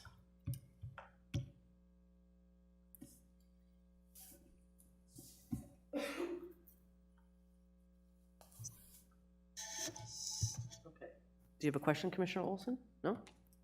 Oh, Commissioner Musich. Thank you, Chair. So many titles. I'm just gonna go Chair, since it's your role right now, Chair Benny. So, how much of the building is going to be publicly available space to be used? And what percentage of the projected cost of implementing this is the park board expected to provide for it to be built? Commissioner Musich, as currently programmed, through programming, there would be space available that the Sailing Center provides, but there's no general publicly accessible space that's being proposed. There's no visitor center component that we're proposing. There's no publicly available meeting rooms. So we're proposing replacing the building that currently is used by the sailing club with another building that's solely used by the sailing club, other than when park board programming is taking place there? Correct. So it'd be significantly expanding their facility. Those costs would be borne by the Sailing Center to build their facility. The costs to the park board that we would be looking at would be the realignment of the parkway, the relocation of the boat launch would be park board costs, and probably the associated parking necessary, depending on what the parking solution is for that location. Okay, so if we're proposing putting in a larger building, is the intent then for a larger group of people to be served by that building, or would it be just a larger building with the same number of people being served? I would maybe ask Ted to come up, but potentially to answer that question, Commissioner Musich. I don't know, do we, in terms of your projected programming? Yeah, thank you. I can answer that. So we have grown significantly in the past few years. Currently, the building we operate out of is, I would say, drastically undersized for our operations. So part of the impetus for the program is to right-size the building for what we're doing as we grow.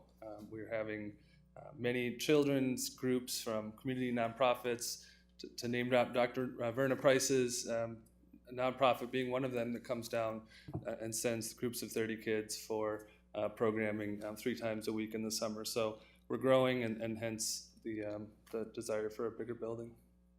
Right now, our building doesn't really have any indoor space at all, and we operate from April until November. Okay, thank you. And then my last question for now, I guess, is would this building be able to be utilized as a shelter in terms of if there's inclement weather? Because I know that's one of the problems we have in the system is there's not a lot of places people can go. If they're outside when we have a tornado siren go off, would this building be built to be able to be utilized for that purpose? Thank you, Commissioner Musich. We can absolutely include that element in any future conversations with the sailing center and building it, but I'd expect that answer to be yes. We considered that over at the pavilion when we built that facility, and we would consider that at this location as well.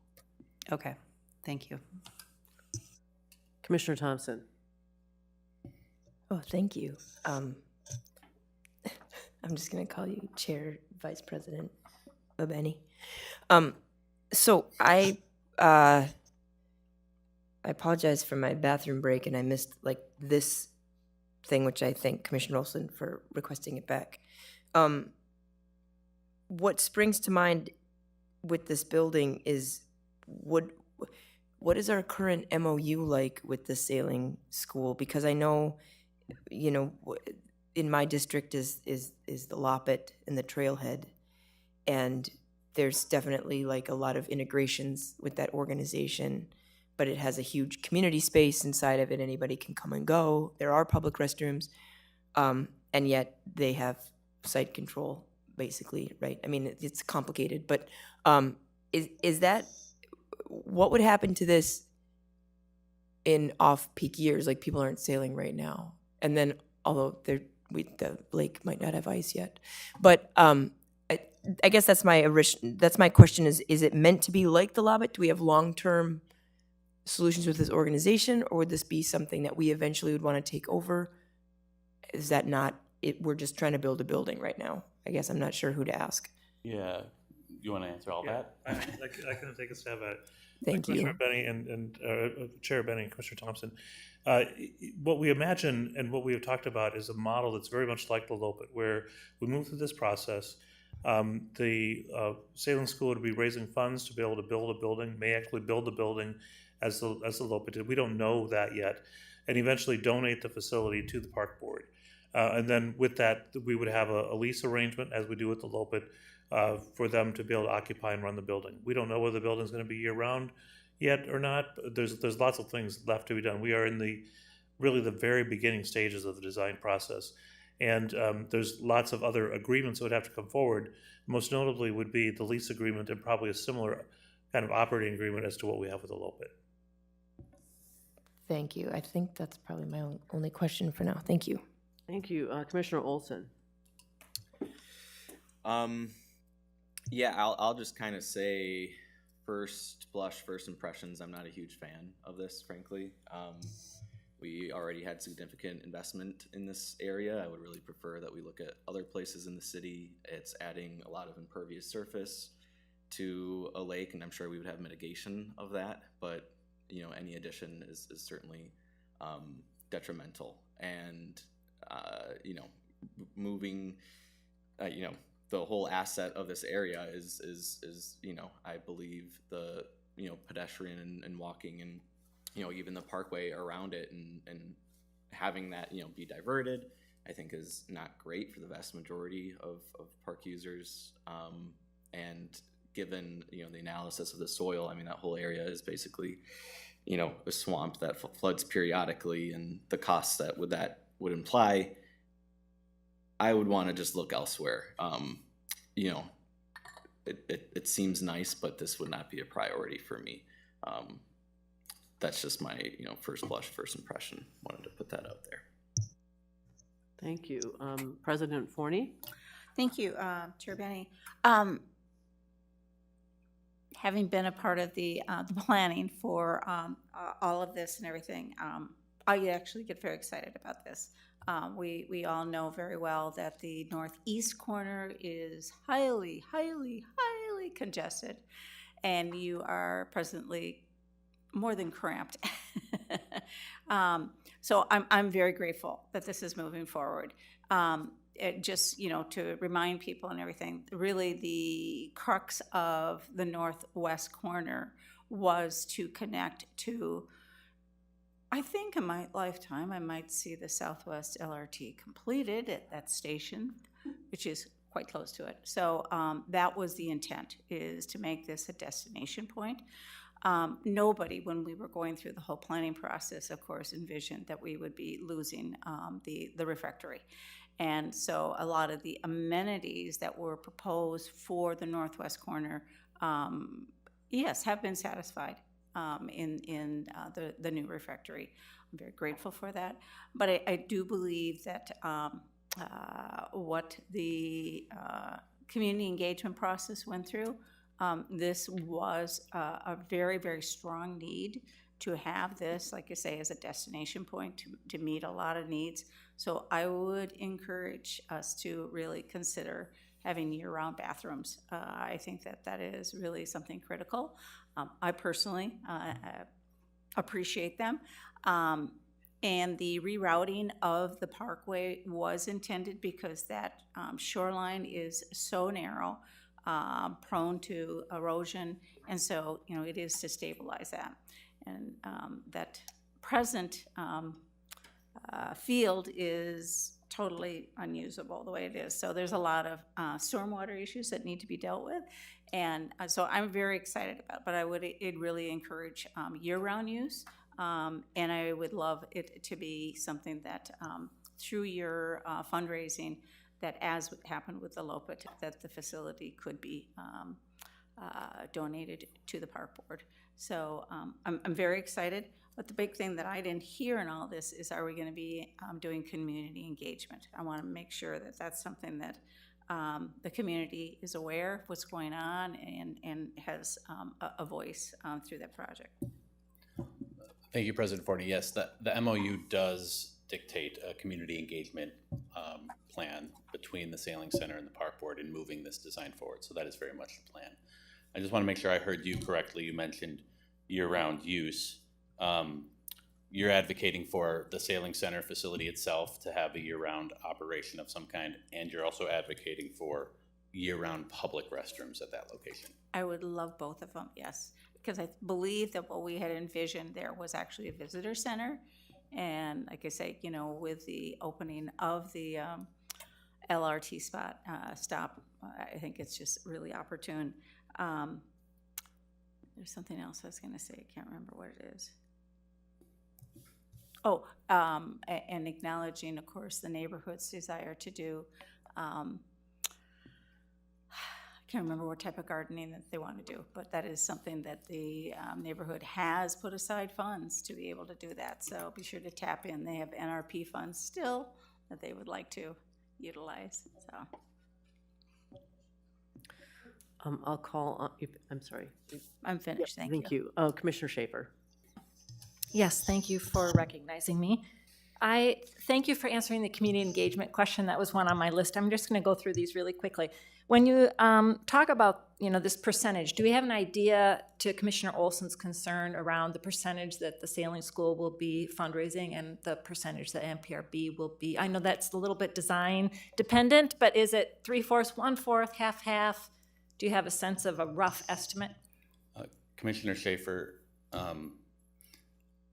the intent is that the Sailing Center facility itself, they would be raising the funds necessary to build that facility. We would raise the funds for the site improvements ourselves, including our portion of that building. It's maybe close to 50-50. It's really very hard to know at this point.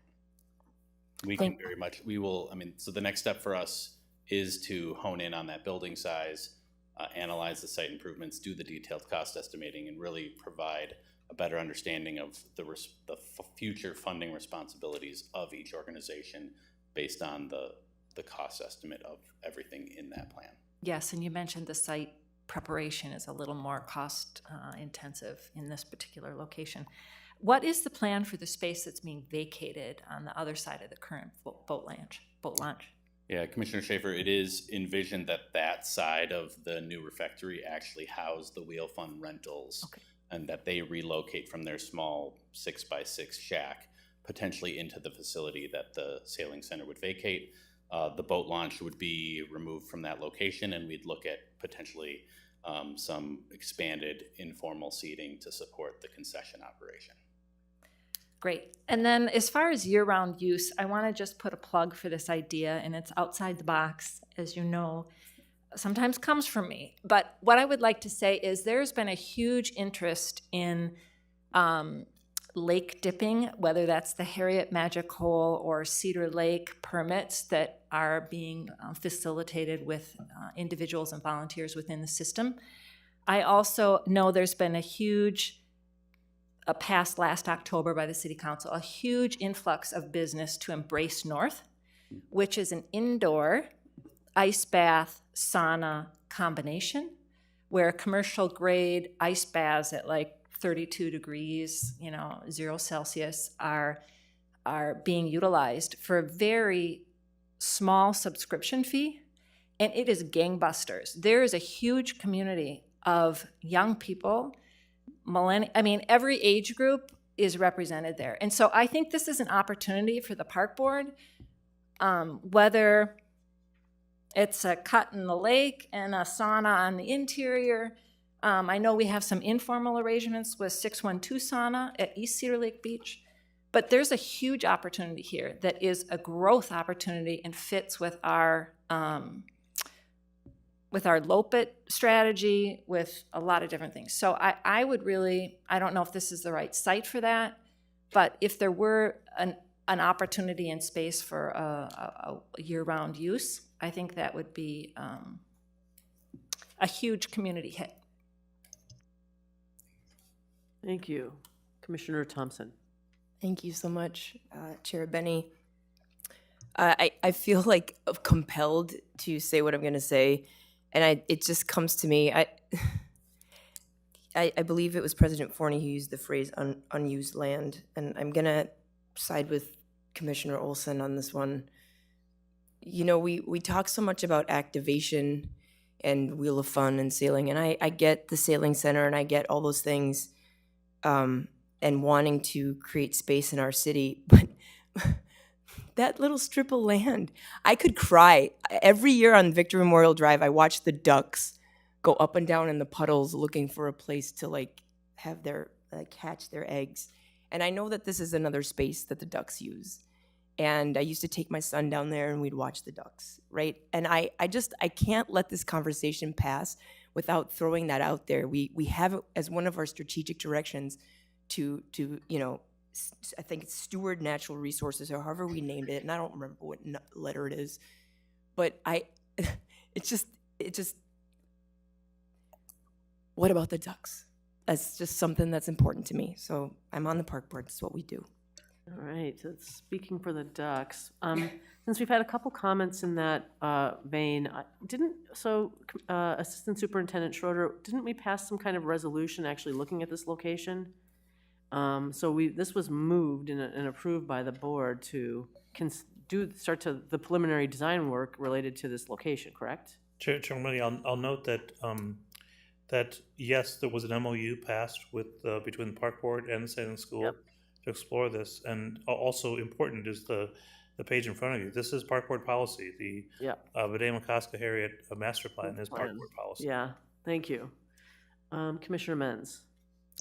Thank you. I'm not on this committee. I would wonder if this goes to the full board in a couple of weeks, if there could be some idea of the numbers of, young people, park board programmed young people possibly who are able to access current sailing center programming, and maybe what the plan is to expand that opportunity. I'm all for trying new things and getting different communities doing things that might not be accessible in other ways. So I'd really love to hear what the plan is around that for young people specifically, but also for families experiencing who have not experienced sailing, and how the sailing center is open to that. Thank you, Commissioner Menz. Just so you know, this was just a discussion item at this point on this committee, but I think maybe this board has expressed some interest in the numbers and reaching communities maybe that haven't been reached or you're actively doing. So, of course, as you size your facility and you're building a program that you're going to develop a facility for, maybe this is just a nerdy enough board that would like to actually see a little bit under the hood on that, if that's doable. Yeah, thank you, Commissioner Menz and Chair Benny. I think within our future presentation on this, we can absolutely present sort of a current people, youth served, and a breakdown of who those folks are, and a projected for who we'd look to serve, and how we'd expand that with this new facility. I love it. That'd be great. Okay, I'm sorry. Oh, Commissioner Olson? Yeah, just kind of stray thought. So folks, come in, they purchase or rent a buoy. Do we know, like, what percentage are Minneapolis residents off the top of our heads? If not, I would like to kind of know what percentage or what that breakdown is, if possible. Yes, Secretary Ringgold. Chair Bene and Commissioner Olson, I don't know it off the top of my head, but I can certainly get it tomorrow and email it to you. Okay. I'll email it to the entire board, so you all get it. Yeah, I'd appreciate that. And then, if it is going forward, I know it is policy, but, sometimes we change our minds on things. But, if it is going to move forward, I do see that it would be kind of redeveloping, that parking lot, which is, not great, a bunch of impervious space, and, looking to need a max of, 40 spaces. As President Forney mentioned, I mean, there will be a light rail in that area. It's already near good transit. It's near good, pedestrian and bike and other modal access. And so if it does go forward, I would just really want to emphasize having as little of an impact on that side of things as possible.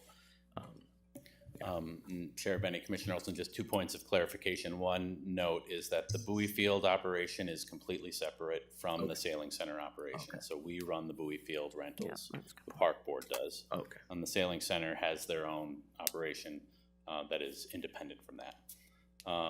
The other note here is just that this is the master plan image, and so not something that's been created specifically in response to the work that we're doing. So our plan is to come to you with a refined site plan that will really represent what we think we could do as a phase 1 in this focus area. This is the master plan vision for this area, which would be much further than we're going to be able to accomplish in a phase 1 of this project. So we're studying just the building, the stormwater, the parkway location, and the boat launch at this point, and not the other elements here. Okay. Well, thanks for that clarification. If then in that case, for as far if there are like demographics of who uses the sailing center and residency, youth, kind of to Commissioner Mentz's point, that would be appreciated. Thank you. I'll just make a comment. I would say that I actually appreciate the bullets, kind of the thinking about minimizing the massing of the building as a reason not to do bathrooms and things like that. But I think I did hear also from this group a pretty strong interest in making sure the park board has a use and a presence of the building.